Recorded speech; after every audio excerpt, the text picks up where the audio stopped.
Everyone, तो कैसे हैं? आई होप आप सब बहुत अच्छे होंगे। आज मैं बताने वाला हूं बीएससी नर्सिंग के ऊपर जो आईएनसी का न्यू अपडेट आया है, तो उसके ऊपर सबसे पहले मैं बता देता हूं कि आईएनसी ने 2 न्यू अपडेट दिए हैं। जैसे में जो भी बिहार वाले स्टूडेंट है, पर्सनली उनके लिए बहुत अच्छे और खुशी की बात है।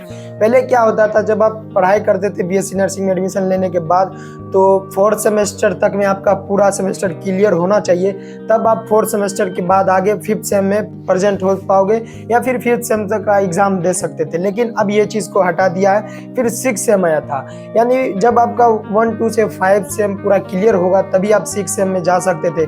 फिर इनको भी आईएनसी ने हटा के आप डायरेक्ट 8th सेम का कर दिया है। जैसा कि पहले आपको पता होगा कि 4 और 6 सेम के बच्चे जो मतलब उनके ऊपर नहीं जा सकते थे तब तक, जब तक उनका पूरा सेम पीछे का क्लियर नहीं हो सकता था।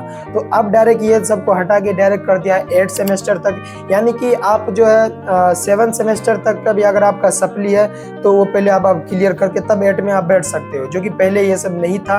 तो इनके लिए बहुत अच्छा अपडेट आ गया जो बीएससी नर्सिंग कर रहे हैं या फिर करने वाले हैं। तो दूसरी बात ये है कि अब जैसे आपका सप्ली के एग्ज़ाम होता था, वो तो जैसे सप्ली के एग्ज़ाम आप अपने जूनियर के साथ बैठ के दे सकते थे। मतलब कि जैसे आपका फाइनल एग्ज़ाम हो या फिर सप्ली का एग्ज़ाम हो, तो वो मतलब आपका दोनों साथ होता था। इसमें क्या होता था कि जो सीनियर है वो जूनियर के साथ बैठ कर उनको एग्ज़ाम देना पड़ता था सप्ली का। तो आईएनसी ने इसको भी हटा के पूरा कैंसिल कर दिया है। मतलब कि आप जैसे आपका फाइनल एग्ज़ाम जो वो तो टाइम पर होगा ही, उसके बाद आपका बीच में ही दूसरा जो है सप्ली का अलग से डेट आएगा। मतलब कि आप जो एग्ज़ाम दोगे सप्ली का, तो सिर्फ सप्ली के एग्ज़ाम तभी दे सकते हो जब मतलब आपके साथ साथ जो स्टूडेंट रहेंगे, यानी आपके क्लास वाली स्टूडेंट, आप सप्ली के एग्ज़ाम देंगे। बाकी जो जूनियर रहेंगे वो अलग से उनका एग्ज़ाम होगा। ऐसे में क्या होता था कि आप सीनियर होकर किसी जूनियर के साथ बैठ के एग्ज़ाम देने जाते थे, तो इसमें बिल्कुल भी अच्छा नहीं होता था, या फिर आपके इज्जत भी मतलब सोचता था कि यार कैसा है कि जूनियर के साथ बैठ के एग्ज़ाम देना पड़ रहा है। तो ये सब चीज़ पूरा क्लियर कर दिया है कि और जो बीएससी नर्सिंग करने वाले हैं तो उनके लिए बहुत अच्छी बात है, या फिर जो 1 5 3 4 ये सब सेमेस्टर में, तो उन सब के लिए भी बहुत अच्छी बात है। यहाँ तक कि मेरे लिए भी बहुत अच्छी बात है, क्योंकि मैं भी अभी 2nd ईयर का स्टूडेंट हूँ बीएससी नर्सिंग का।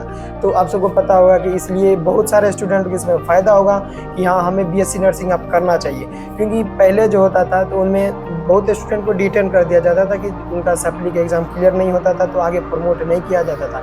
लेकिन अब ये सब चीज़ को हटा के डायरेक्टली अब आपको आगे तक पूरा मतलब फाइनल ईयर के लास्ट एग्ज़ाम तक आपको प्रेजेंट होने के लिए टाइम दे दिया गया है कि आप। लेकिन ऐसा नहीं है कि इस अपडेट आने के बाद आप सब पढ़ो ही नहीं, इसमें बहुत सारे फिर आपको घाटा भी हो सकता है। तो आपको करना क्या है, जो जिस तरीक़ा से आप मेहनत कर रहे हो उसे पता है नर्सिंग जो बहुत ज़्यादा टफ होता है, तो मतलब थोड़ा इनका सिलेबस जो हार्ड रहता है। हाँ, सिलेबस वाइज आ गया तब ईजी लगने लगा, लेकिन पहले ईयर वाइज था तो उसमें थोड़ा हार्ड लगने लगा था। तो अब आपको करना क्या, बस पढ़ाई करना है, थोड़ा थोड़ा पढ़ोगे तो पास हो जाओगे। बाकी जो भी सेमेस्टर वाला एग्ज़ाम है वो क्लियर ईजिली हो जाता है, या फिर जो आपका सप्ली वाला रहेगा तो वो ज़्यादा कोई मतलब फर्स्ट टाइम में ही निकल लेता बहुत सारे स्टूडेंट। तो आई होप कि आप सबको ये वीडियो पसंद आया हो, और कुछ इन्फॉर्मेशन चाहिए तो उनके लिए कमेंट करें। बाकी मिलते हैं नेक्स्ट इन्फॉर्मेशन वाली वीडियो के साथ, तब तक चैनल को सब्सक्राइब करो।